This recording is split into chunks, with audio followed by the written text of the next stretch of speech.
Hello everyone, and welcome to Action RPG.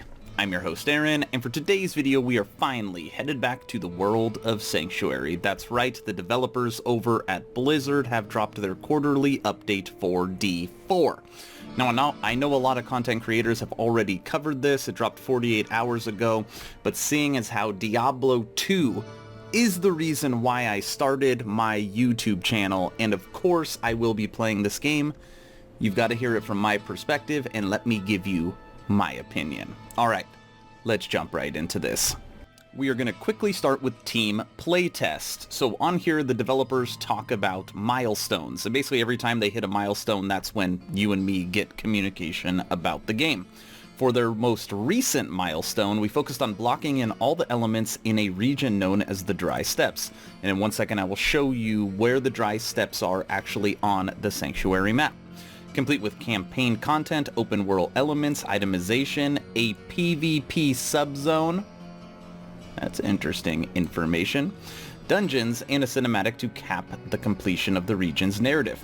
Our goal was to then have the team play the game from home over the course of 2 full days, and then we'll spend the time analyzing the data and discussing the reactions. Sure, good, great, grand, amazing. Now, really interesting in here is PvP subzones. So if you have a PvP subzone on each act, or however you want to place it on the map, that would mean that, you know, if you're looking to do something different, maybe there's rewards for PvP, when you enter that sector on the map, it's PvP. Or maybe you have to enable it, or however they want to do it. Now when you actually look at the Sanctuary map, this is how it's broken down right now. Right here, this top portion is the Dry Steppes. So this is the part that they are currently working on and trying to reach their milestone. Okay, it's kind of a neat, nice looking map. So PvP subzone is something that I really, really like. I mean, it's obviously different, but I did always enjoy with my buddies playing D2. You would go hostile, and then you would run out of, Tristram, and you'd fight each other, and the person with guided arrow would always win. But it was always a lot of fun just to be able to show off your gear and just kind of mess around. There was nothing that really you can do. Actually, people could steal your gold, which always sucked, but, it's kind of a fun thing to put in an action RPG, but it's not focused on PvP. Before moving on to Blockout, I did just want to read this one paragraph because I interpret it probably different than other people. It's worth noting that the playtest didn't represent the entirety of our progress. Other regions of the game are underway. The Dry Steppes is just the region where we made a concerted push to create a complete and cohesive experience that would draw observations from. Let us know if you like this approach to the blog, or if you didn't, and we can adjust future updates accordingly, as your feedback is always highly appreciated. Okay.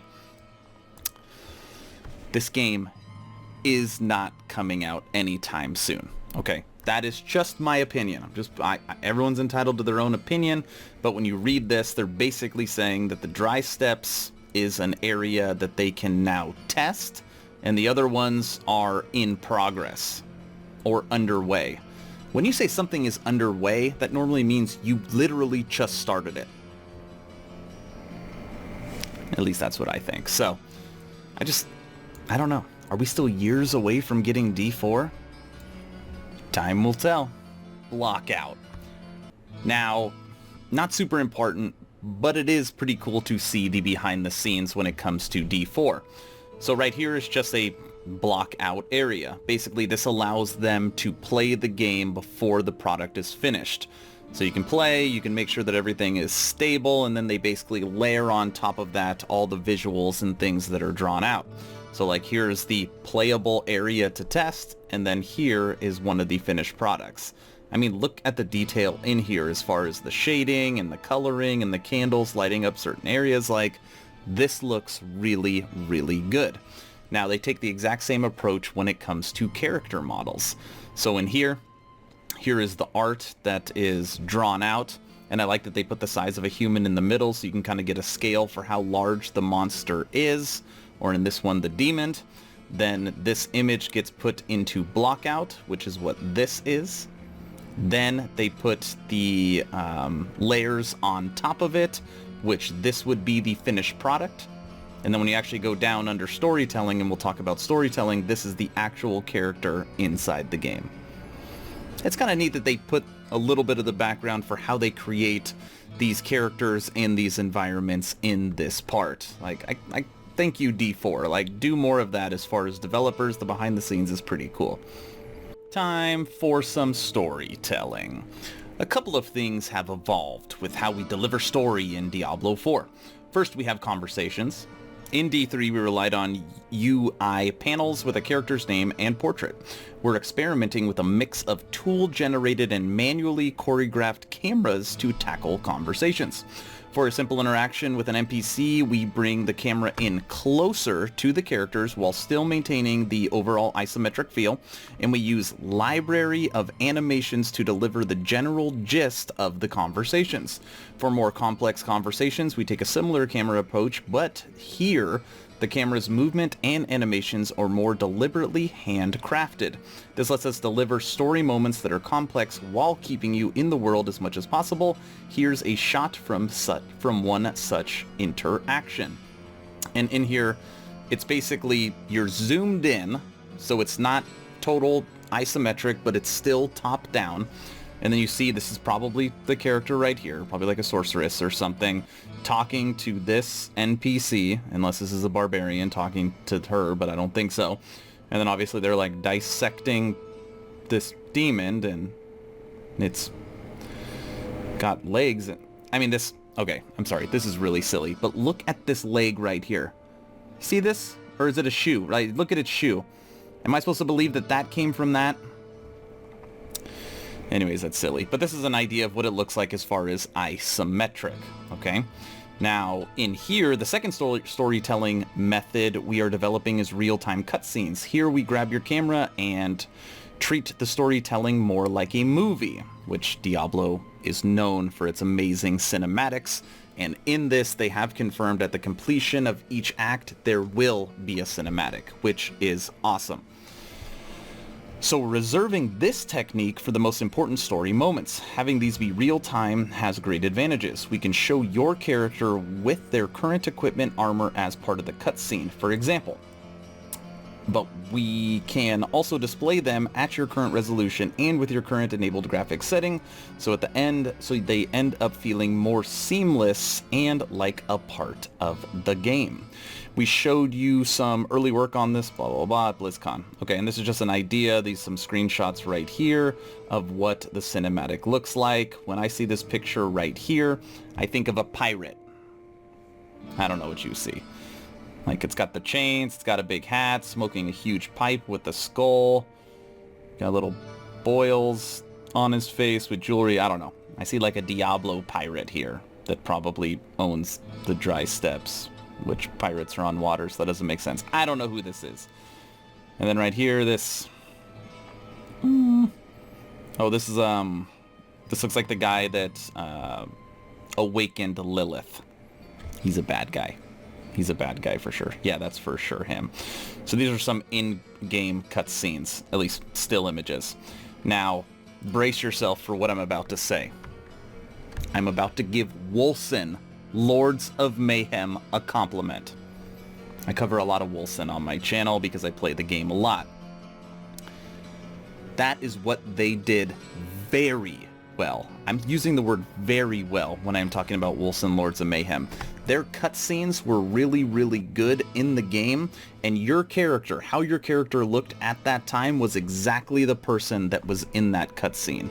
They combined the cutscene with your character and their current gear very, very well, and that's what they're saying on here they are going to try and do. Obviously, if they get it to this level, it'll be much better than Wolcen, but this game's probably still years away. But I have seen that, and I really, really like it. Open world. Not something you normally hear about in an action RPG. One of the main new features we are bringing to the Diablo series is the open world of Sanctuary. So while you can concentrate on the story campaign and work through that, you have a variety of open world systems and pieces of content that you are also discovering along the way. If you want to take a break from the main campaign and go exploring, crafting, or PvPing, you are free to do so. Now, we already talked about PvP. I do like the fact that there is a sub-zone for PvP. That sounds really fun. It sounds like maybe a time waste, but also a way to like see how strong your character is and a way to mess around with friends. I like that. Nice job. Now, something really interesting they put in here is crafting. Crafting? So normally you do all your crafting in a town hub. Like, that's where you do your crafting. Why would you have to explore an open world to do crafting? Do you have to find a crafter out in the world? Because when I think of crafting while exploring, I think resource gathering. Hear me out on this for a second. Think about MMOs that you've played in the past. When you're running and you see that bush, the fish, you gotta fish, the ore, you've gotta mine, trees. You need to gather resources in order to craft. And that's what I think about when I see crafting in open world. It's a really interesting thing to put in that when you're talking about open world crafting. I don't know, maybe I'm totally off. During the playtest, we saw the variability in action quite a bit. On average playthrough, team members took several hours to complete the campaign content for the region, but those who focused on only the story finished the arc in less than half the average time. So all it's saying is that if you want to complete everything in the region, including all the side quests, and do your exploring, it's going to take double the time. But then you have the people that are all about speed and getting to end game, so if you don't want to do all that, you'll do it in half the time. That is... I mean, there's nothing new there. Now, I have not seen a heat map in a very long time when it comes to an action RPG. So it's really cool that they included this in there. So during their playtest, they used this heat map to see where people congregated. Now, pretty simple, right? Like right here, this big red means that there's a lot of people in there. And you see all these little white dots or little squares. I'm guessing this is the town hub. Like, that would make sense, and that's what the white is. Little NPCs and things in there that you could talk to. Same thing over here, this red dot. You can see all this little white. I'm guessing that this is another town hub. And then the green is either other NPCs for side quests or places you have to go to finish the quest.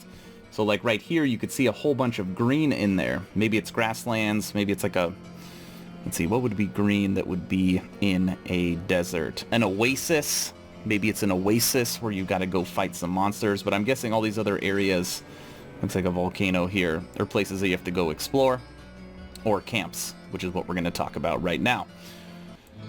While we have many open world activities, such as crafting, they put it in there again, crafting in open world, events, there's going to be world bosses, and world PvP. The side quests, perhaps, are the most popular open world feature was camps. These are locations of importance that have been overrun by enemies, which once cleansed turn into friendly outposts with NPCs and a waypoint location. You know, maybe what it is that when you clear a camp and you get a waypoint for it and it becomes an NPC location, maybe some of those NPCs help you with crafting. Probably a stretch. I don't know, I'm trying to make crafting make sense. While there is a backstory to each camp, most of the storytelling is visual and quests don't directly send you to them. For example, one of the quests in the zone was a town afflicted by a curse that turned villagers into piles of salt. That's not good. Another was a crypt haunted by a spirit that possessed the bodies of various undead, jumping from skeleton to skeleton until you defeat him. That sounds cool if they do the animation right. That's kind of neat.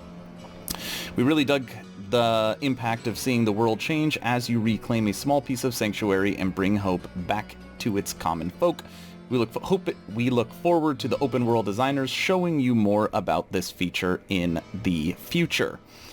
So right here, what is this? So obviously this is a camp that you're going after. I don't see anything that they described.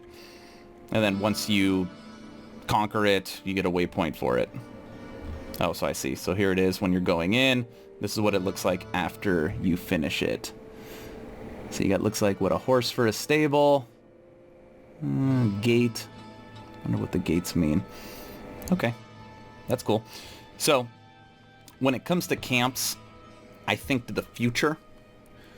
So, Diablo 4 drops. You've knocked out all the camps.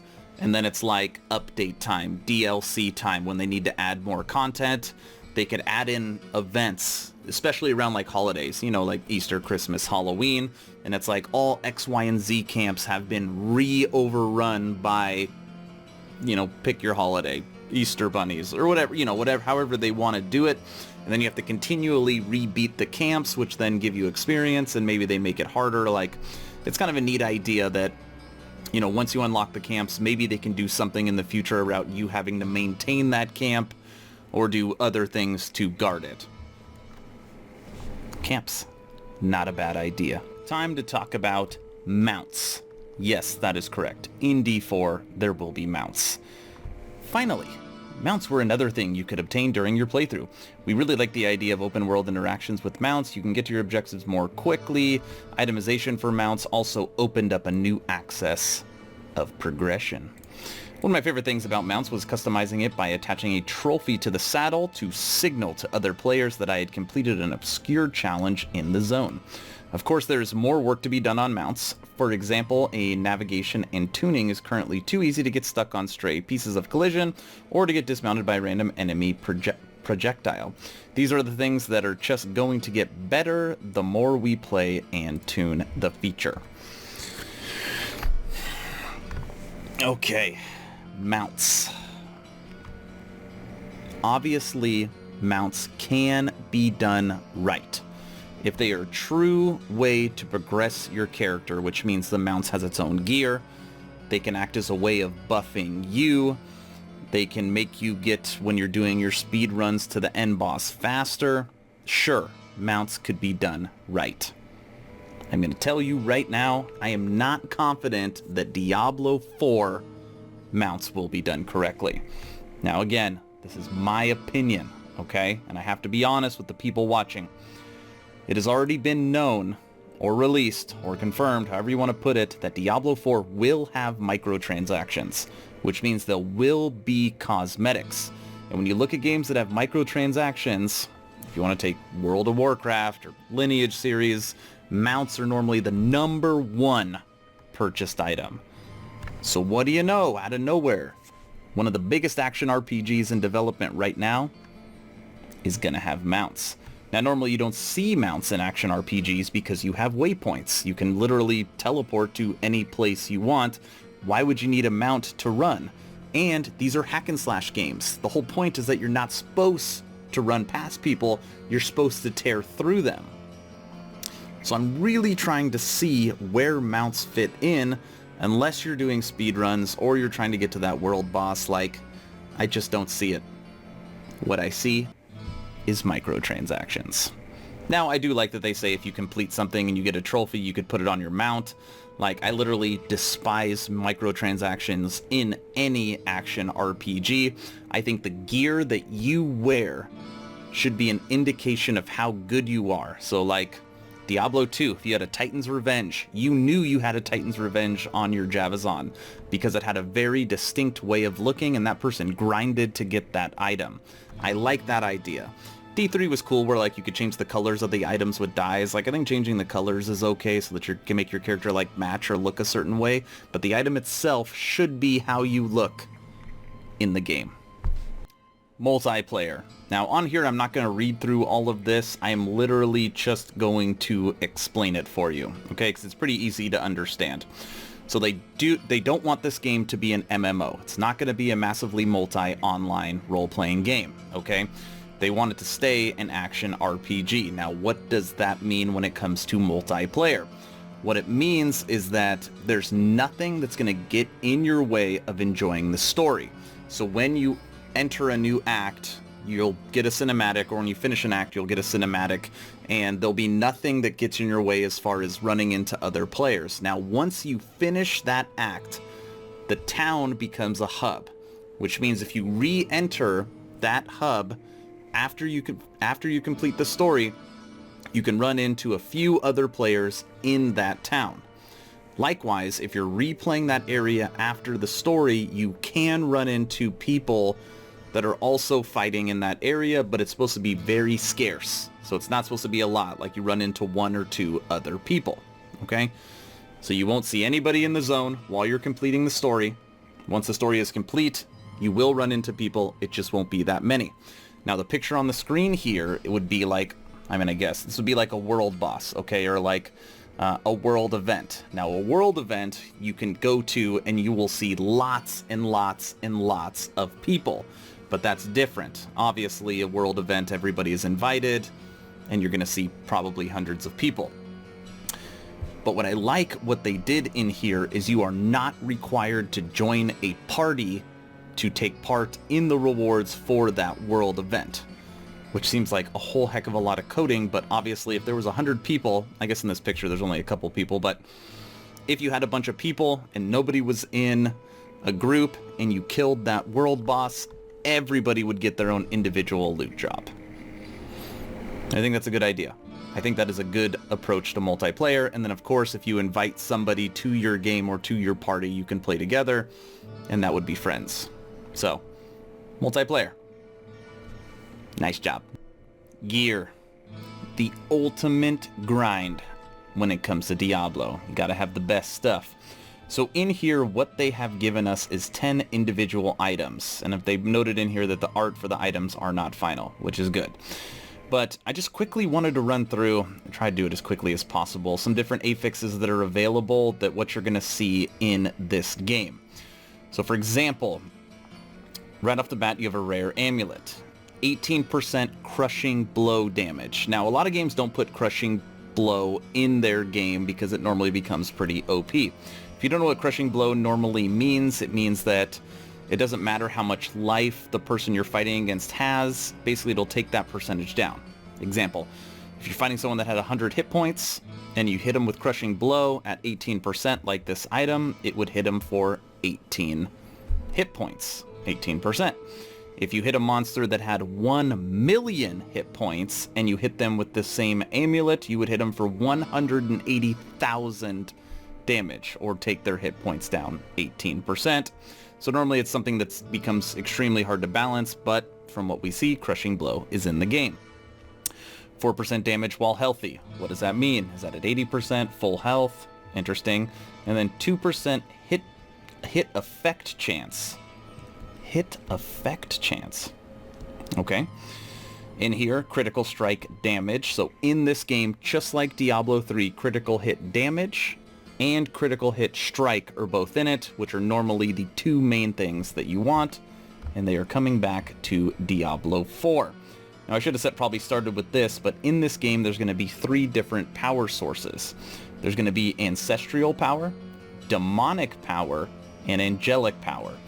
Now the one item that we're going to cover that is like truly ridiculous, and I mean who knows, maybe it's just a bad roll and they picked a bad example, is this rare amulet right here in the corner. So it's blocked out red, which means it doesn't work for the character. 27% critical strike damage requires 58 demonic power. Okay. But on here, this also gives you 17 angelic power. And then this character has enough angelic power to unlock the 15% ranged damage. And then on here, it has 12% mana reduction for a sorcerer only. Okay. So this item is for a sorcerer. It gives angelic power that unlocks an angelic powered affix on the item, but since maybe sorcerers don't use demonic power, this is worthless. Really weird item, okay? Anyways, staff. So not only are you going to have sockets on items, you are also going to have gem strength for the socket. So you'll have what you put in will have some kind of attributes, of course, whatever you put in the item. And then in there, 25.4% gem strength for this item. Maybe all staffs will have a socket, who knows. And then in here as well, so this is just an example of some magic pants. +1 to Call of the Wild. So I do really like this because it makes hunting gear fun. So let's just take, for example, the maximum skill for whatever item for Call of the Wild is 30. Well, if each item you have has +2 to Call of the Wild, now instead of that max skill being 30, you might be able to get it to 50, 40, 60, who knows? Which means if you really like that skill, you can hone in on gear that only improves that skill. It used to be the reason why in Diablo 2 everyone loved SOJs. It gave +1 to all skills. Like that was Always something that you wanted to get on your gear. So it's cool that that's coming back. Now, in uniques, we're not going to talk about what items are OP because obviously these aren't going to be the finished versions. Again, we're just going to talk about what affixes are available per the item. Starting with these legendary boots. Cooldown reduction, nothing new, but this is interesting. Dodge chance is coming to Diablo 4, but weirdly, in here it talks about evading. Normally you don't have evade and dodge, like, you know, those are practically the exact same thing. Now I am going to jump forward a little bit because not only do we have dodge chance and damage reduction while evading, you also have melee damage. Look at this one right here. Melee damage and physical damage. Dodge and evade and then melee and physical? Melee means physical. Anyways, I don't understand that, but I mean, I'm sure there's a reason. Okay. And then obviously on here you're going to have unique things that come with your unique items. Teleport forms a rift in your path that increases your critical strike chance by 39% for 5 seconds. That seems pretty good. Gauntlets, ancestral power, defense, 4% damage to healthy enemies. This is also a weird one. So I'm going to do more damage to healthy enemies. But these gauntlets have a 12% damage to stunned enemies. Wouldn't that mean that a stunned enemy is not a healthy enemy? Like, what in the world does that mean? Skills that cost Fury will consume all remaining Fury and grants 3.8% damage bonus for each extra point of Fury consumed. Crushing Blow again. Hit effect, slow chance, 30% gem strength. Maybe 30% is going to be the highest thing. Demonic Power, basic skill, deals 20% less damage, generates 60% more Fury. Seems like a basic unique. Crushing Blow again, Angelic Power, 16% slow chance. Critical strikes with storm skills form an aura of lightning around you that shocks nearby enemies for 50% of the damage dealt over 5 seconds. Storm skills. Lightning. Legendary Gloves. Hit effect 5% stun chance. Again, 22% crushing blow. You can tell crushing blow builds. Like, being able to get this number to 100% is going to be ridiculous. Angelic Power, 4% damage to mobilize enemies. When your minor destructive spells critically strike, your next major destructive spells cost no mana and has a 100% chance to critically strike. It's cool. Critical strike damage, crushing blow damage, melee damage, and physical damage. And storm skills deal damage increased on earth. So it does give you a lot of stuff in here. You know there's going to be earth skills. You know there's going to be lightning. You know there's going to be storm. What kind of storms are there? There's probably going to be ice or snow, forms of lightning. You're going to have fury, which is always barbarian, right? Which means you're probably going to have bleed chance, crushing blow, critical strike damage. It seems like you're probably going to be able to have a lot of build diversity based upon items, but a lot of this stuff is not in the other Diablo games, so it is going to feel different from an item standpoint, but I mean, not a ton of criticism right now for this. It's just, in my mind, being someone that only really plays action RPGs, it does not fully make sense. Final thoughts. And I appreciate anybody that's still here watching, okay? I am going to link this entire article, like I said earlier, in the description below. So you can go ahead and read through all their other thoughts for yourself, but I'm only going to read for you the first sentence because nothing else is really pertinent. The overall feedback from the team was that even at these early stages, Diablo 4 is very fun to play. Did you catch that?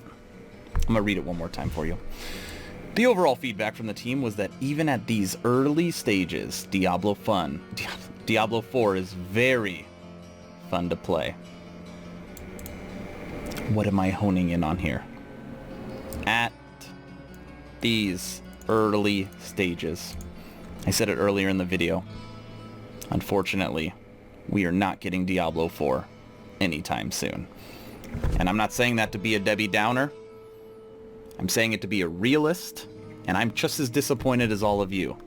Not sure if you knew this, but my channel is Action RPG. Diablo is the quintessential action RPG. But yes, they're finishing Like they're getting skills out and they're testing gameplay, but they only have one area of the map maybe complete. Multiple times they talk about it early stages, and the rest of this, if you want to go read it for yourself, talks about how a beta and alpha, it's not coming. They're not, I mean, not that it's not coming. It'll come at some point, but they're not ready for that right now because they're in the early stages. I mean, they've got some nice rendered images though, but anyways, I don't want to end on a bad note because I did really like this update. I found out a lot of good new information about D4, which reinstills excitement in me because I really want to play this game. I just know that I'm going to have to wait a really long time. But hopefully we'll get Project TL. Hopefully we'll get My Ascent. Hopefully we'll get PoE Tune 2. Maybe they'll fix Wolcen. We'll get Last Epoch. I mean, there's so many action RPGs out there that are hopefully coming out that will fill up the time until we get Diablo 4. Let's just hope they don't wait too long. Okay. That's all I got for everybody today. I want to know if you think I'm crazy and I have no knowledge whatsoever about ARPGs and all of my opinions are wrong. Let me know in the comment section below if that's what you think, or if I messed up, or if I said something wrong. Help correct me. If you have not joined the official Action RPG Discord, please do so. We have over 145 members. Good conversations every single day. If you're looking for a place, a community of people that you could start a new game together and jump server to server with, you'll never start alone if you join the official Action RPG Discord, and you could directly ask me questions. Stay home, stay safe, join the Discord, don't get upset or discouraged about the time you have to wait for Diablo 4. Aaron, out.